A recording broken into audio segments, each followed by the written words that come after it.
Hola, ¿cómo están? Vamos a dar inicio a la última etapa de esta capacitación del programa de bienestar laboral, el ABC Activo. Esta formación en conciencia postural vamos a tratar la neurofisiología de la flexibilidad. Esta clase especialmente es muy importante porque vamos a empezar a conocer las diferencias entre trabajar el cuerpo desde la flexibilización y la elongación, en las diferencias específicas desde el punto de vista neurofisiológico, conociendo cuáles son los componentes del músculo y tratando de entender por qué necesitamos trabajar sobre la flexibilización y por qué proponemos estos modelos de flexibilización. Y vamos a empezar con los aspectos fisiológicos de la flexibilidad, tratando de entender que para ejecutar un trabajo de alargamiento efectivo, que sea eficiente este trabajo de flexibilización, debemos conocer las propiedades neurofisiológicas de los músculos, los principales componentes que tiene el músculo, y entender esto nos va a ayudar a entender por qué ofrecemos este tipo de estiramiento. Vamos a tratar de conocer estos principales receptores del movimiento que van a ser los protagonistas de esta presentación, que son el uso neuromuscular, el órgano tendinoso de Golgi y los mecanorreceptores articulares. Con estos tres componentes musculares específicamente, vamos a tratar de ahondar en el proceso de entrenamiento de la flexibilidad o de trabajo de flexibilización, ya interiorizándonos específicamente de estos componentes musculares para entender todos los porqué de la flexibilidad. Vamos a empezar con los receptores musculares. Tenemos tendones y músculos. Estos dos componentes trabajan en sinergia. ¿Qué era este trabajo en sinergia? Trabajo en equipo, un trabajo acompañado, un trabajo coordinado, la función de uno con la función del otro. Y a su vez, estos dos componentes van a trabajar en conjunto con el cerebro y todo el sistema nervioso.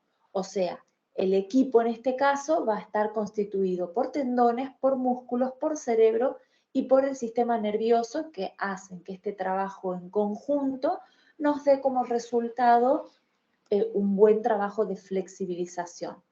Las terminaciones musculares son mecanorreceptores de la sensibilidad que detectan una formación mecánica. Por eso se llaman mecanorreceptores. Receptores, o sea, reciben información de esta deformación mecánica que tienen los músculos. Los músculos y tendones tienen una abundante cantidad de dos tipos especiales de receptores. Por un lado, los usomusculares, que son receptores de longitud, o sea, responden o reaccionan al estiramiento. Y los órganos tendinosos de Golgi, que son receptores de tensión, por lo tanto, reaccionan a la puesta en tensión de algún músculo. Y vamos a ir desglosando un poco esto y a la vez haciendo una sumatoria de contenidos para poder entenderlo muy bien este proceso, que es un poco complejo, pero es importante poder entenderlo. Vamos a empezar a trabajar o a comprender acerca del uso neuromuscular. ¿Qué es el uso neuromuscular?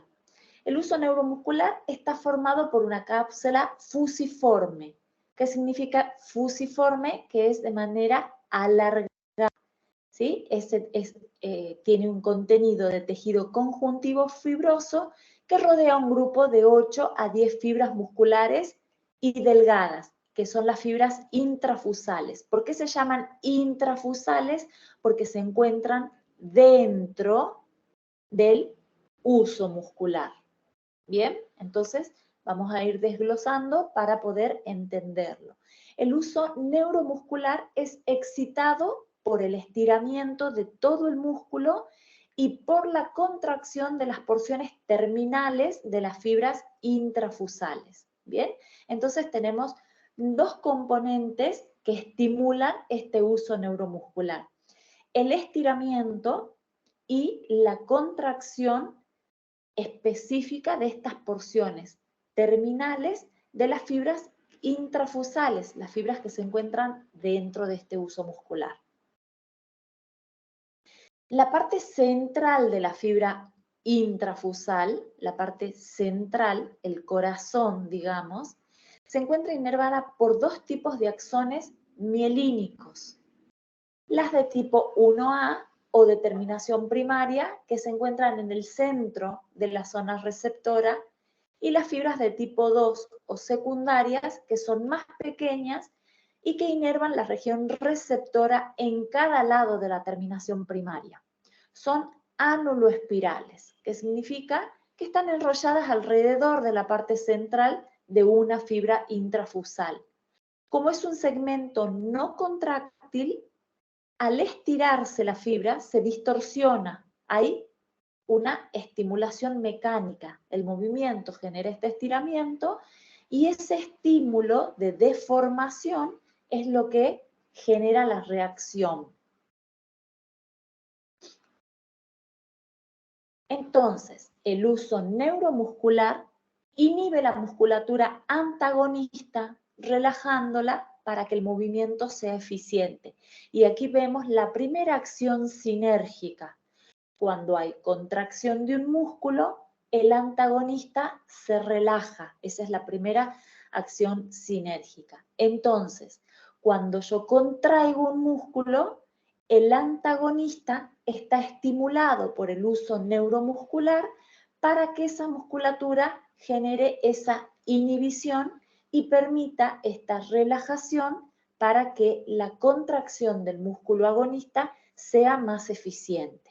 Quiere decir que facilita a los agonistas e inhibe a los antagonistas. Facilita la contracción muscular y facilita la inhibición o la relajación del antagonista para que esta acción sea realmente sinérgica.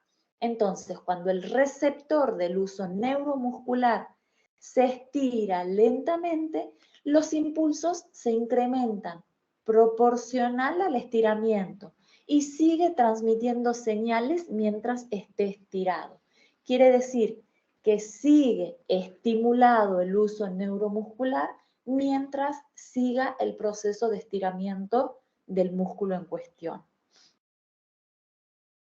Cuando la longitud del receptor del uso neuromuscular aumenta súbitamente, la terminación primaria, las de fibra de tipo 1A, es estimulada, pero no la determinación secundaria.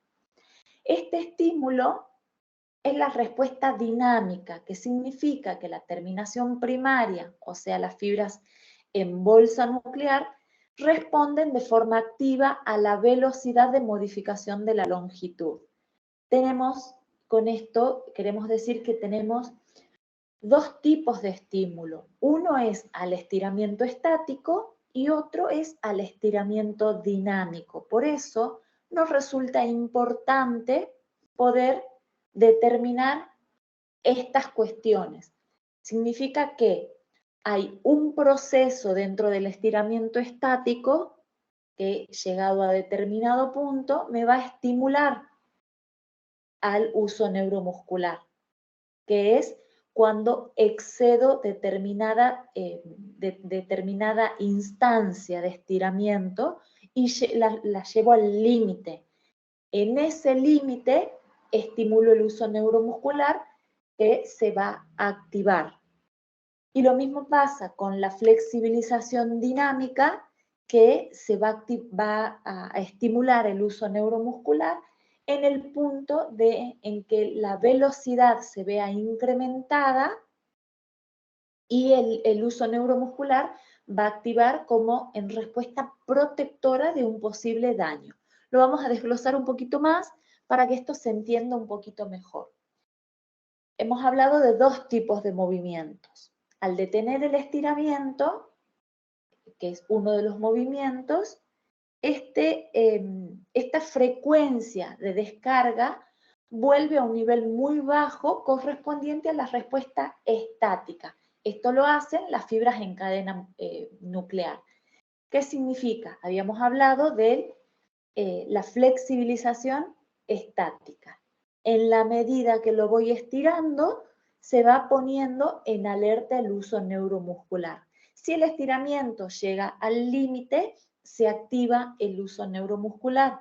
Por eso, para no estimularlo, para que no nos juegue en contra de lo que queremos generar con un estiramiento, es que en clases precedentes les había mencionado esta instancia de ir haciendo un estiramiento estático prolongado con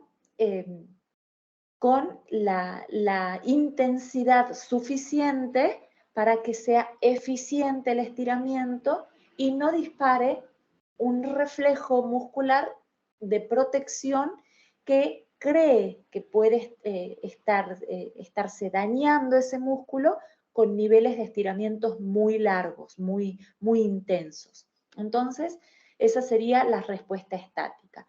Cuando cede ese estiramiento, el nivel baja. El nivel baja, el nivel de estímulo va a descender. Quiere decir que va a dejar de estar alerta el uso neuromuscular. Al contrario, en el acortamiento del receptor del uso, esa modificación disminuye momentáneamente la frecuencia de impulsos provenientes de la terminación primaria, que es lo que les acabo de explicar en las respuestas dinámicas. Explicado a grosso modo el uso neuromuscular, vamos a pasar al órgano tendinoso de Golgi. Después de explicado esto, vamos a ver cómo ambos componentes también trabajan de manera conjunta. El órgano tendinoso de Golgi se sitúa dentro de los tendones e inmediatamente delante de las inserciones de la fibra muscular, o sea, justo en el límite donde termina el músculo y donde inicia el tendón. El órgano tendinoso de Golgi es estimulado por la tensión de las fibras musculares. Tiene una respuesta dinámica y una respuesta estática, al igual que el uso neuromuscular. Cuando la tensión del músculo aumenta súbitamente, envía señales al sistema nervioso donde informa este grado de tensión y estima que puede haber un posible daño o no. Y esa es la respuesta que tiene. Si hay una tensión moderada, el reflejo de Golgi está atento, está en una acción latente. Cuando la tensión aumenta de manera súbita, es donde se dispara esta recepción, esta señal, y le informa al cerebro un inminente daño o una alta probabilidad de daño. Por eso actúa de forma refleja Golgi tratando de inhibir esa acción. Las fibras de tipo 1B transmiten señales para las áreas localizadas de la médula y las áreas cerebrales distantes, tales como el cerebelo y el córtex cerebral, por medios de vías largas, tales como los haces espinocerebrales, cerebelares y otros haces para el córtex cerebral. La señal local ya en la médula excita la interneurona inhibitoria única, que además inhibe la motoneurona anterior, y este es el circuito que localmente inhibe al músculo específico, a ese que está trabajando, y no afecta a los músculos adyacentes. O sea, ese músculo que está puesto en acción, en el momento que se dispare algún tipo de acción que implique o que el cerebro manifieste con algún tipo de posibilidad de daño, envía este reflejo que estimula la acción de Golgi para que deje de producirse esa acción que se puede sentir o pensar como daño. Estamos hablando de ambas acciones reflejas, o sea, no participa directamente la conciencia corporal, sino estas acciones neurofisiológicas de nuestro sistema defensivo muscular. El reflejo causado por la estimulación del órgano tendinoso sometido al aumento de la tensión muscular es enteramente inhibitorio. Las señales son transmitidas hacia la médula espinal para causar efectos reflejados en el propio músculo estimulado. Exactamente lo contrario al reflejo del uso muscular. Por eso les acabo de decir que trabajan en conjunto. Uno hace una acción totalmente contraria a la del otro. Ambos trabajan de alguna manera inhibiendo acciones musculares de modo reflejo, pero las acciones son contrarias unas a otros según las propuestas que nosotros le ponemos al cuerpo, que nosotros le ofrecemos desde el cuerpo, y la acción la hace el interior del músculo con estas señales al cerebro. Golgi también es el encargado de equilibrar fuerzas contráctiles de fibras musculares dispersas, es decir, estos músculos que están en tensión excesiva son inhibidas y los que están en tensión muy baja son un poco más excitadas. Siempre estamos hablando de acciones sinérgicas y acciones reflejas que tiene el cuerpo para lograr el equilibrio. Entonces, todo lo que necesite inhibición va a responder a un exceso de tensión y todo lo que necesite excitación va a responder a una disminución en esa tensión. El cuerpo siempre tiene respuestas espontáneas según las propias necesidades. Lo que nosotros tenemos que hacer es prestarle atención, tratar de reconocerlas y actuar en consecuencia. Por otro lado, todas las articulaciones del cuerpo cuentan con 4 receptores articulares dentro de la cápsula articular que sienten estas fuerzas mecánicas como son la presión de alargamiento y la distensión. Y estos receptores son clasificados según sus características morfológicas y de comportamiento, según se encuentre el cuerpo en estado de quietud o en estado de movimiento. Ya vamos a volver con eso, vamos a completar un poco esta parte inicial hablando de los mecanorreceptores articulares, que los acabamos de introducir, conocerlos y saber un poco cuáles son las respuestas de estos mecanorreceptores. Tenemos los del tipo 1, que son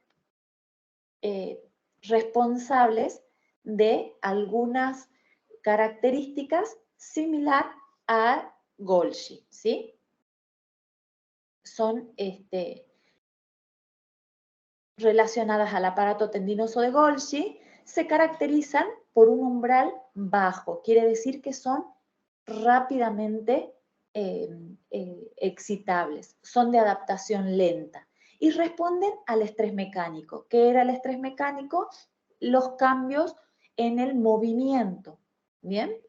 Este estrés mecánico es suficiente que sea muy pequeño para que ya sea estimulado. Y aun cuando la articulación está completamente inmóvil, una porción de estos receptores está siempre activa. Este estar siempre activa quiere decir que está siempre latente y totalmente atento al mínimo movimiento que podamos tener a nivel articular para poder generar ya su acción. El receptor articular de tipo 2 se llaman corpúsculos de Pacini, son de mayor tamaño que los de Golgi, tienen también un umbral bajo, pero se adaptan un poco más rápido. Y al contrario de los de Golgi, estos están inactivos en reposo. Mientras que Golgi está latente, estos, mientras nosotros estamos en reposo, también reposan. Son, por lo tanto, mecanorreceptores de aceleración o dinámicos. Solamente son estimulados por el movimiento y tienen como principal función medir los cambios rápidos de movimiento, como son la aceleración y la desaceleración. Cuando tenemos movimientos de estas características, están activos estos receptores. Los receptores articulares de tipo 4 son las extremidades nerviosas de tipo 4 son desencapsuladas, que significa que se encuentran fuera de la cápsula articular y están subdivididas en dos tipos, los de tipo 4A y los de tipo 4B. Ambos constituyen el sistema receptor de dolor de todo lo que hace a tejido articular. Los que son receptores de dolor se llaman nociceptores, cuando ocurre una acentuada deformación mecánica o irritación química producida, por ejemplo, por desechos metabólicos. La acentuada deformación mecánica me lleva a un dolor por esa deformación mecánica y la irritación química por la acumulación de estos desechos metabólicos o en situaciones de isquemia, que es la falta de sangre, o la situación de hipoxia, que es la falta de oxígeno. Tanto la isquemia como la hipoxia son representados en nuestro cuerpo como el estado de amortiguación. Por ejemplo, si me quedé dormida sobre un brazo, ese segmento corporal ha tenido una deficiencia en la llegada de sangre y por lo tanto de oxígeno, por lo tanto hay una sutil situación isquémica e hipóxica, con lo que se produce también esta irritación química que para que nos demos cuenta que le estamos haciendo ese daño al cuerpo, reacciona con esta sensación de tener ese segmento amortiguado o entumecido. Es una respuesta para que actuemos en consecuencia y cambiemos la posición o estimulemos la movilidad de ese segmento para también así de esta manera estimular la circulación, que sabemos que es lo que le lleva el oxígeno. Los receptores articulares de tipo 3 son mecanorreceptores de tipo 3. Recordemos que mecanorreceptores significan receptores mecánicos o de movimiento y son los corpúsculos de Ruffini. También son corpúsculos más grandes, como los de Pacini, y se comportan similar al órgano tendinoso de Golgi, actuando como mecanorreceptores de alto umbral y se adaptan lentamente. Son completamente inactivos cuando las articulaciones están inmóviles y responden a altas tensiones ligamentarias. Fíjense cómo cada uno de estos con una función específica y a la vez colaborando con las otras acciones de los otros receptores. De esta manera van haciendo este trabajo en conjunto. Entonces, estos mecanorreceptores articulares son clasificados en 4 fenómenos que se producen, que son fenómenos neurofisiológicos y son muy importantes, porque entender estos fenómenos neurofisiológicos nos va a ayudar a potenciar mejor las acciones que nosotros como profesores, como entrenadores, llevemos sobre todo y específicamente en acciones relacionadas a la flexibilización o al estiramiento. Y estos fenómenos neurofisiológicos son el reflejo miotático, la coactivación, cocontracción, la inhibición autógena y la inhibición recíproca.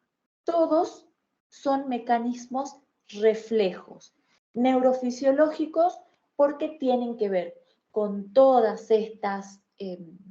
estos receptores articulares, con el uso neuromuscular, con el órgano tendinoso de Golgi, con todos estos componentes neurofisiológicos que se encuentran dentro de los músculos y de las articulaciones, y a su vez son mecanismos reflejos que el cuerpo los produce ante determinadas situaciones.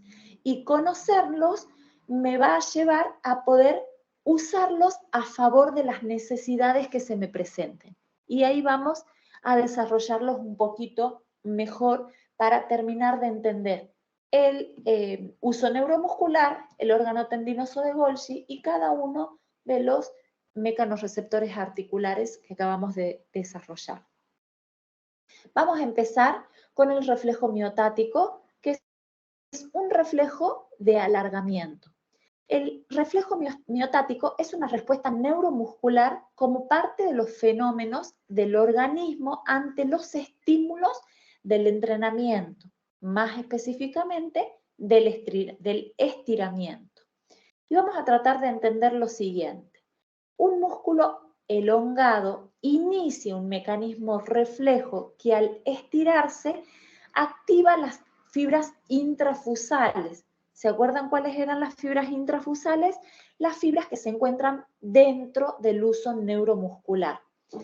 Esta activación, esta deformación mecánica va a enviar una respuesta, va a enviar una señal al cerebro que le está diciendo que ese estiramiento es excesivo, que esa deformación mecánica está resultando excesiva, con lo que se podría estimar un posible daño. Entonces, el cerebro recibió esa recibió esa señal y devuelve la orden a modo de respuesta contrayendo las fibras musculares extrafusales, o sea, todas las que están alrededor de las intrafusales y que son las fibras que están por fuera del uso neuromuscular, ¿sí? Esa es la diferencia. Intrafusales dentro del uso, extrafusales por fuera del uso. ¿Qué me está diciendo este reflejo miotático? Que si el proceso de estiramiento, que es el fenómeno de elongación al que someto a mi músculo, es excesivo, como me lo propone la elongación, llevar al máximo al punto de dolor, el cerebro recibe esa señal de dolor como una respuesta negativa, como un inminente daño. ¿Cuál es el daño que presume el cerebro que le estaríamos haciendo a ese músculo? Un posible desgarro. Entonces, como el cerebro va a hacer todo lo posible para que el cuerpo no sufra y ninguna de las acciones que yo le proponga represente un daño, la mejor manera que encuentra para protegerme de esa acción es contrayendo el músculo para que no lo pueda seguir estirando. ¿Y por qué yo insisto en esta necesidad de estirar ese músculo? Voy a seguir estimulando este uso muscular todo el tiempo que yo esté estirando. El uso neuromuscular va a tener esta acción de contraerse y si no le presto atención, va a derivar este proceso en una contractura muscular, que es un mecanismo de defensa que me está diciendo que si no paro con la acción a la que estoy sometiendo a ese músculo, el daño va a ser mayor. Entonces, este mecanismo de defensa identificado, transformado en una contractura, me termina generando una imposibilidad de moverme porque el cerebro entiende que el movimiento que le estoy proponiendo es dañino. Antes que siga haciendo ese movimiento tan perjudicial, me anula el movimiento generándome una contractura en donde me dispara el dolor con determinado movimiento, obligándome a quedarme quieto.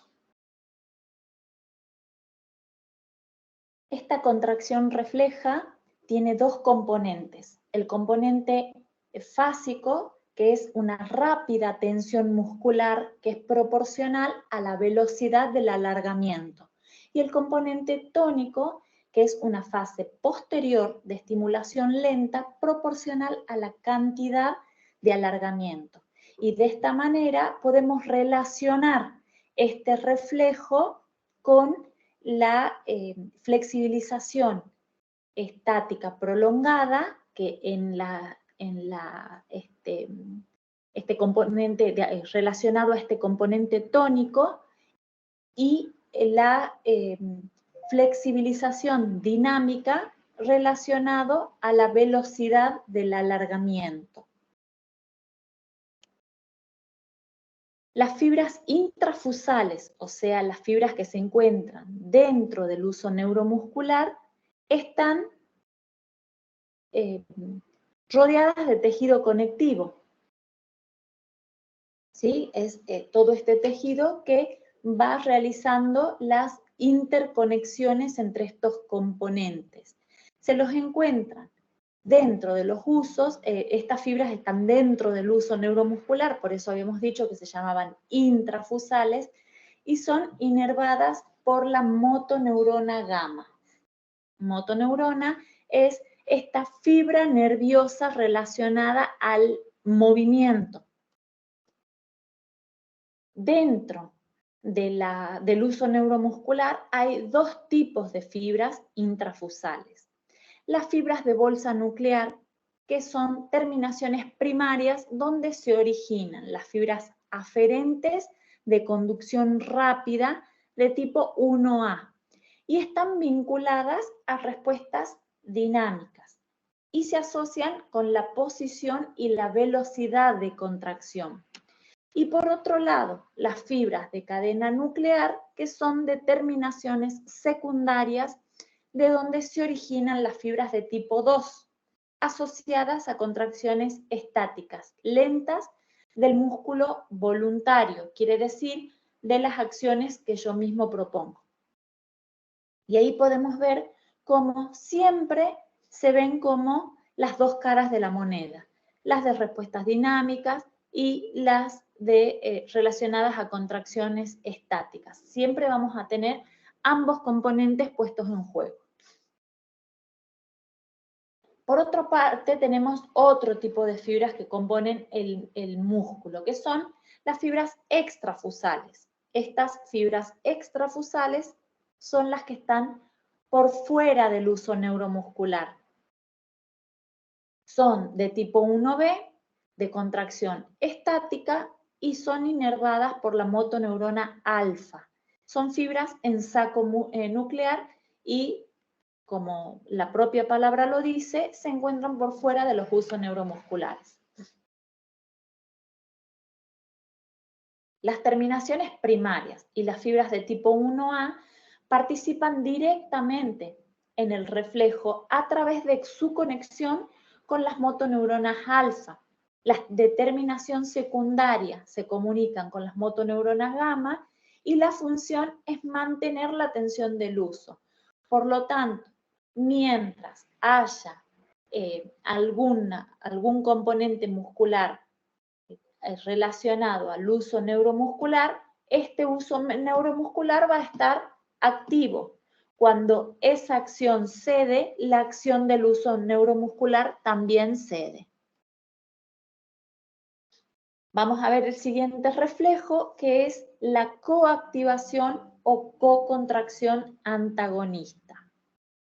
Una coactivación se produce cuando un movimiento agonista ocasiona una activación excesiva de la musculatura contraria o antagonista. Esto provoca menor producción de fuerza neta y se da sobre todo en personas que se inician en el entrenamiento de fuerza. También es común en contracciones rápidas y explosivas o en entrenamientos de fuerza máxima. La coactivación o cocontracción antagonista es este equilibrio que se da en la acción del agonista con el antagonista. Y en esta imagen tenemos un poco ese mecanismo de acción y respuesta. El estiramiento del músculo activa al uso neuromuscular. El músculo agonista se contrae en el reflejo de estiramiento y el músculo antagonista se relaja. Esta acción lo que me está manifestando es lo que hace el proceso de FNP, el mecanismo de estiramiento a través de la facilitación neuromuscular propioceptiva estaría representado por este reflejo. Ese mecanismo de acción a través del FNP tiene que ver con este mecanismo reflejo de coactivación, cocontracción antagonista. Quiere decir que contraigo el músculo agonista para que el antagonista se relaje. Y si quiero que se produzca el efecto contrario, lo llevo al límite y lo aflojo como de manera repentina, que es un poco lo que hacemos en la acción de facilitación neuromuscular propioceptiva. Lo que hago en esa acción es llevar al estiramiento para que se contraiga o llevar a la contracción para que este músculo se estire. Y de esta manera voy a buscar que estos reflejos actúen a favor de la acción que yo quiero promover. La coactivación, contracción es un mecanismo de estabilización articular, porque en este juego de que un músculo se contrae para que el otro se relaje o viceversa, en esta doble función se va manejando para que la articulación se mantenga un poco más estable, con lo que se puede llegar a prevenir un gran porcentaje de lesiones. Por otro lado, la activación excesiva puede llevarnos a la pérdida de eficacia en el ejercicio. Si queremos destinar todo nuestro esfuerzo a activar una determinada musculatura, ya sea para el crecimiento muscular o para la mejora de fuerza. Y en este caso, esta activación excesiva que puede llevarnos a la pérdida de eficacia se está refiriendo a lo que hacemos cuando buscamos llevar el músculo al fallo muscular. Esto es exactamente lo que estaría explicando por qué se produce ese fallo muscular. Llevo a una activación excesiva al músculo en donde la señal del cuerpo es enviada al cerebro como una posibilidad de daño.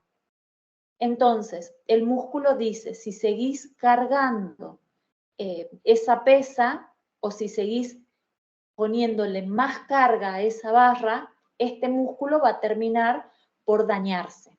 Entonces, para evitar que le sigas poniendo más carga a esa barra o cargando pesos cada vez más elevados, el músculo se relaja por reflejo, pierde la fuerza, y eso es lo que llamamos el fallo muscular.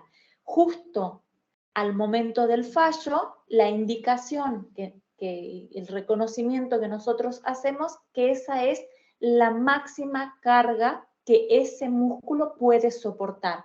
Cargas por encima de ese número me llevan al fallo muscular, y ese fallo muscular no es otra cosa que una respuesta refleja en donde me dice que más es perjudicial. La contracción muscular, tanto en su manifestación dinámica, respuesta proporcional a la intensidad del estímulo, como en la estática, respuesta proporcional a la duración del estímulo, promueven condiciones óptimas para la deformación longitudinal del músculo y con ello adaptaciones relevantes a nivel del tejido conectivo. Bien, todo esto terminan siendo estímulos, respuestas, y de acuerdo al tipo de estímulo va a ser el tipo de respuesta. Y en la medida que yo le vaya prestando atención a estas respuestas que el cuerpo me da ante determinados estímulos, voy a mejorar o voy a empeorar un proceso de entrenamiento. Por eso es tan importante tomar conciencia y tratar de ser consecuente con lo que estoy haciendo y con las respuestas que el cuerpo me va dando. El siguiente reflejo es el proceso de inhibición autógena. Este proceso de inhibición autógena es un mecanismo de acción que se inicia por la deformación de la fibra nerviosa de tipo 1B. Se produce por el estiramiento de las fibras colágenas como consecuencia de la contracción del músculo. Las señales generadas son transmitidas a través de estas fibras de tipo 1B con función rápida de efecto inhibitorio sobre el músculo del cual el tendón forma parte y de efecto excitatorio sobre el músculo antagonista. Vamos a traducir un poquito esto que les acabo de contar. Y vamos a hacer un pequeño análisis de lo que el propio nombre me está diciendo. Inhibición autógena. Lo que va a buscar es hacer una inhibición refleja del propio músculo en acción. ¿Cómo voy a hacer eso? Voy a valerme de este reflejo para usarlo a mi favor.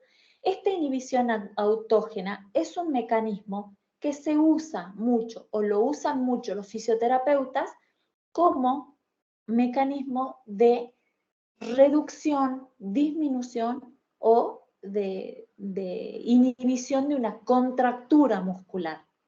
Y vamos a ver por qué. Hemos dicho que disparamos el reflejo de cocontracción o de coactivación, cocontracción a través del fallo muscular. Esta inhibición autógena nos va a proponer llevar ese músculo en tensión al fallo muscular. Y con esto, si yo llevo ese músculo al fallo muscular, puedo lograr dos objetivos. Por un lado, reducir este proceso de contractura al que se ve sometido el cuerpo y por otro lado, mejorar las condiciones de flexibilización muscular de ese músculo en particular. Si quiero mejorar las condiciones de flexibilización muscular, lo que tengo que hacer es inhibir ese propio músculo llevándolo a una contracción extrema, en donde el cerebro entiende que el exceso de tensión al que se ve sometido ese músculo es demasiado y para que no se produzca ningún daño, lo relaja. En ese momento de relajación, yo puedo valerme del estiramiento para mejorar las condiciones de flexibilización, que es el proceso que hago con la contracción coactivación y con el proceso de facilitación neuromuscular propioceptiva. ¿Sí? Una vez que he logrado el fallo, propongo este estiramiento. En el caso de que es por inhibición autógena. En el caso de la contractura, primero, la contractura no se estira porque hago justamente lo contrario. Estimulo el reflejo miotático si estiro la contractura. Un músculo que está en contractura está en tensión excesiva. Esa tensión ya me está manifestando un acortamiento.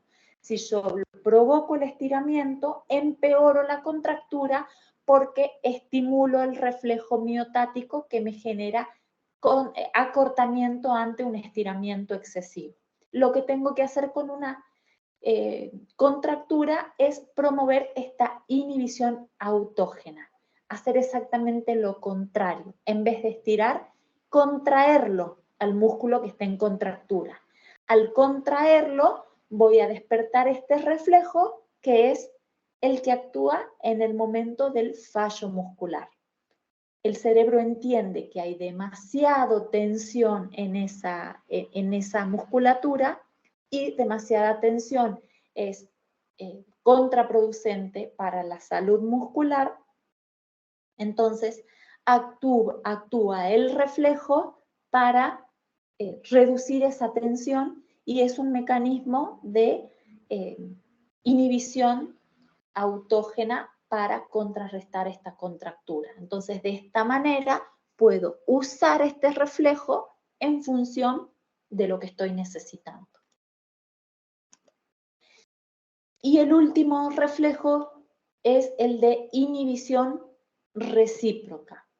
Esta inhibición recíproca tiene una acción similar a la de inhibición autógena, pero en el músculo contrario. También estaría explicando de alguna manera este proceso de la facilitación neuromuscular propioceptiva. ¿Qué es lo que voy a hacer?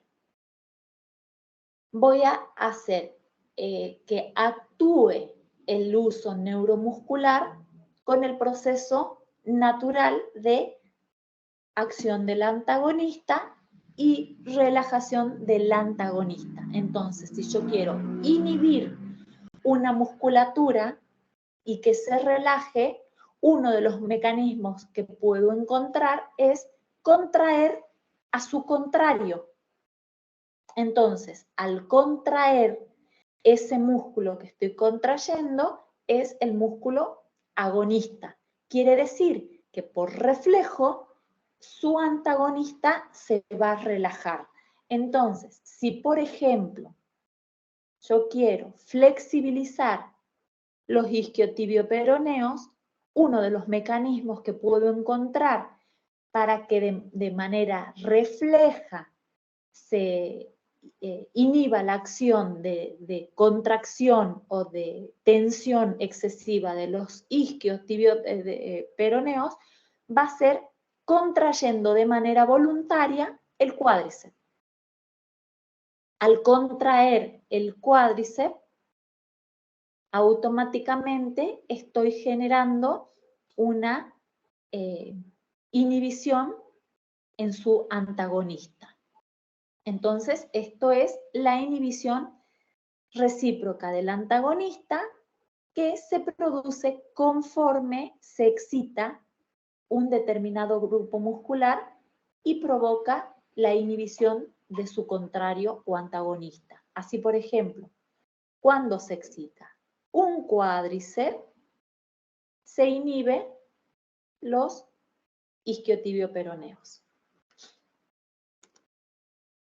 Esto que acabamos de describir son los que llamamos reflejos motores. Son mecanismos que el cuerpo ya los tiene incorporados y que se activan en determinadas situaciones que son las que les acabo de mencionar. Entonces, el reflejo es una acción simple del organismo en la cual interviene el sistema nervioso, específicamente el sistema nervioso central, que resulta de la excitación de una vía sensitiva y que se presentan en forma de actividad coordinada, motora o secretoria.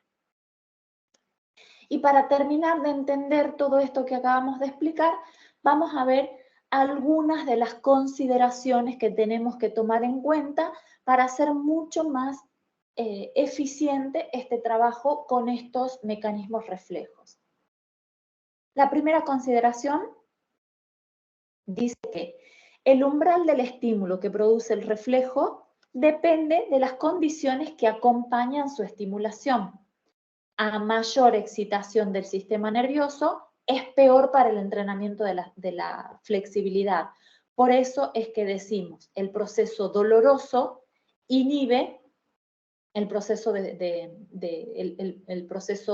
de flexibilización, porque depende cómo se vaya desarrollando, generalmente dispara alguno de estos reflejos inhibitorios de la acción que quiero realizar. Por eso es que a mí me parecía sumamente importante que se pueda hacer una clara diferencia entre lo que es el proceso de elongación con el proceso de flexibilización que aquí proponemos. Y por otro lado, también es importante que quede bien claro que todo proceso doloroso es un estímulo negativo que recibe el cerebro, cuya respuesta va a ser siempre de protección, generando algún tipo de condicionamiento a la función que queremos llevar a cabo. Por lo tanto, el dolor tiene que ser erradicado de nuestras acciones. La consideración número 2 dice que por encima del umbral, la graduación del estímulo no tiene una similar graduación de respuesta. No significa esto que a mayor acción la respuesta va a ser potenciada. En muchos casos, la respuesta es contraria. Y por ejemplo, la actividad isométrica desencadena el reflejo miotático y son las submaximales más eficaces que las máximas.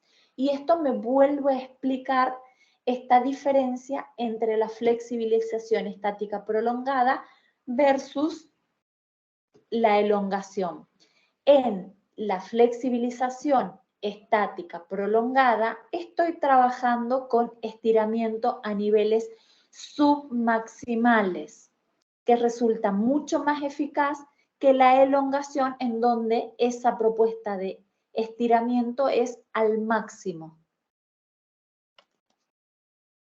La consideración número 3 dice que si el estímulo es repetitivo, la respuesta no sigue este mismo patrón, no se condice con el ritmo de estímulo a la respuesta. Lo hace en forma parcial, a veces totalmente limitada. Junto a cada insistencia, la respuesta contráctil parece disminuir progresivamente, permitiendo de esta manera el logro de una mayor amplitud de recorrido articular.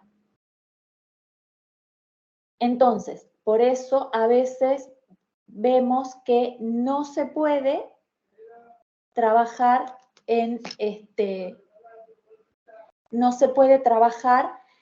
esas insistencias, porque a veces también desencadenan alguno de estos reflejos, porque este movimiento de rebote en algunos casos no termina de entender el cerebro si este proceso está siendo consecuente con la forma prolija de trabajarlo, o puede haber en alguno de esos rebotes una tensión excesiva que me dispare este reflejo. Entonces, por eso es mejor tener bien en claro este proceso para poder tener una mejor respuesta. Los estímulos únicos en un nervio sensitivo son poco adecuados para una respuesta refleja. Por eso decimos que para potenciar los resultados se deben conocer, estudiar y en lo posible aplicar como mínimo las posibilidades inhibitorias de 2 o 3 reflejos. Nosotros hemos estudiado 4. Usar y compartir estos reflejos va a hacer que se potencien los resultados que queremos obtener.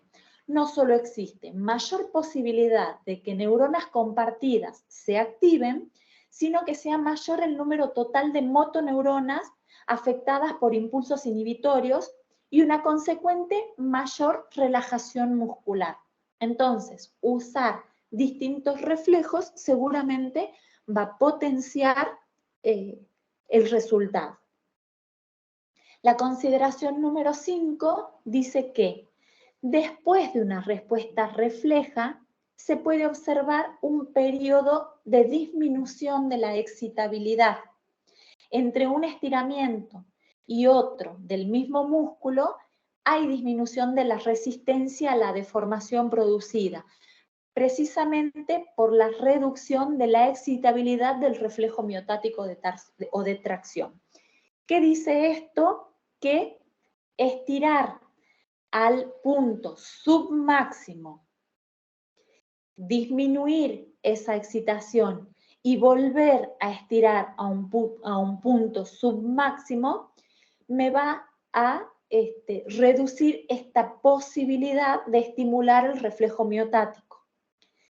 Si yo estiro, cedo en ese estiramiento y vuelvo a provocar este estiramiento, el cerebro entiende que en cada estiramiento propuesto no hay posibilidad de daño, y mientras no haya una posibilidad de daño percibida por el cerebro, no va a generar ningún tipo de restricción. La consideración número 6 dice que la respuesta refleja generalmente continúa bastante tiempo después de cesado el estímulo. Por medio de rebotes o de movimientos balísticos se producen estimulaciones de los usos neuromusculares con la consecuente activación del reflejo miotático de tracción. Cuando se activó ese reflejo miotático de tracción, queda un periodo latente un tiempo después de inhibición o de acortamiento, en donde durante ese periodo no voy a poder seguir trabajando esto hasta que el cuerpo entienda que dejé de agredirlo de esa manera, porque es lo que en definitiva siente, que esto es una agresión. Cuando haya cesado por completo, en la medida que yo vuelva a generar el mismo proceso, el reflejo otra vez se va a activar de la misma manera. Por eso hablamos siempre que es mucho mejor para el fin que perseguimos las propuestas de estimulación submaximales o, como les digo yo siempre, justo antes de la tensión máxima o previa al dolor. De esta manera conseguimos estimular todo lo que necesitamos sin activar el reflejo que para este fin es negativo. La consideración número 7 dice, la respuesta refleja de varios grupos musculares se organiza de manera coordinada persiguiendo un objetivo preciso. Esto básicamente es lo que explicamos cuando hablamos de sinergia. La contracción de un músculo determinado produce simultáneamente la inhibición de su antagonista y también del agonista contralateral. Eso es esta sinergia. Cuando el estímulo aumenta de intensidad, la respuesta se refleja, se irradia siempre igual. Se propaga involucrando otros grupos musculares siguiendo un patrón más o menos constante. Se podría suponer que procesos inhibitorios en glúteos y gemelos se irradiarían hacia los isquiotibiales, promoviendo en ellos una mayor relajación y así una mayor posibilidad de extensión. ¿Qué significa esto? Que también podría generar inhibición en glúteos o en gemelos para que esa inhibición también sea trasladada al punto central, que es en isquiotibiales o isquiotibioperoneos, ¿sí? Entonces, el anterior es el glúteo y el siguiente es el grupo gemelos. En esa secuencia de estos tres músculos, inhibir los dos laterales me potencian la inhibición del central. En la consideración número 9 vemos que, si bien la voluntad no interviene en los reflejos, hay casos en que sí puede perjudicar la respuesta refleja. Poco sirve la estimulación de propioceptores si por otro lado la persona no contribuye por vía de la concentración y de la relajación general a la potenciación de los efectos inhibitorios. ¿Qué significa esto? Que yo, además de trabajar por vías reflejas, puedo generar voluntariamente una concentración necesaria para poder relajarme también voluntariamente, respirando y con otros procesos que ya los fuimos viendo para mejorar aún más estos efectos que yo estoy tratando de conseguir con los mecanismos reflejos. La consideración número 10 dice que así como la mayor parte de la información somestésica no pasa necesariamente por la conciencia, sino que solo es posible que pase.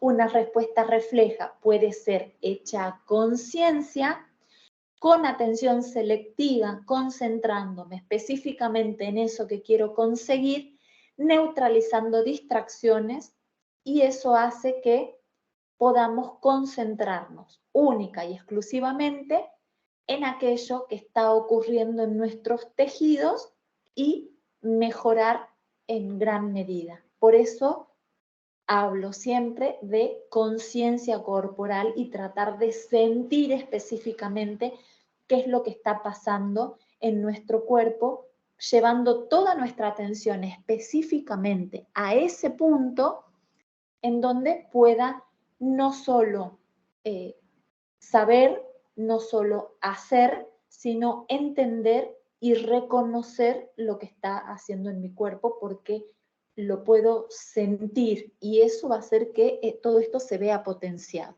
La consideración número 11 dice que la inervación del reflejo de inhibición recíproca tiene gran incidencia sobre aspectos técnicos metodológicos del entrenamiento de la flexibilidad.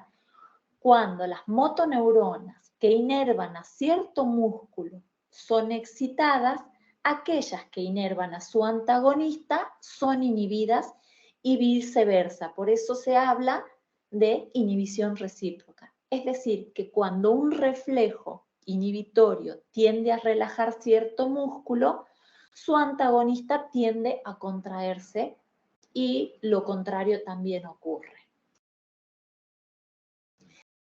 Y la consideración número 12 y última dice que otra propiedad de extrema importancia es la de rebote de la respuesta refleja. Cuando un reflejo ha sido inhibido por otro de mayor poderío, al cesar la acción inhibitoria, el reflejo original se manifiesta con mayor fuerza que antes de la inhibición. Y esto también tiene que ver con el concepto de facilitación neuromuscular propioceptiva. Esto de contraer para que se relaje, aprovecharme de esa relajación para aumentar la flexibilización para que se potencie este mecanismo. ¿Bien? Hasta acá hemos llegado con esta clase de hoy. Ya saben que pueden consultar todas las dudas que les surjan a partir de todo este contenido por las vías de contacto que les pongo en esta placa. Este es un tema que es sumamente valioso, sumamente importante y de gran relevancia para poder mejorar nuestra salud postural y para poder trabajar sobre todo con conciencia de lo que estamos ofreciéndole a nuestro cuerpo. Muchas gracias, nos vemos en el próximo encuentro.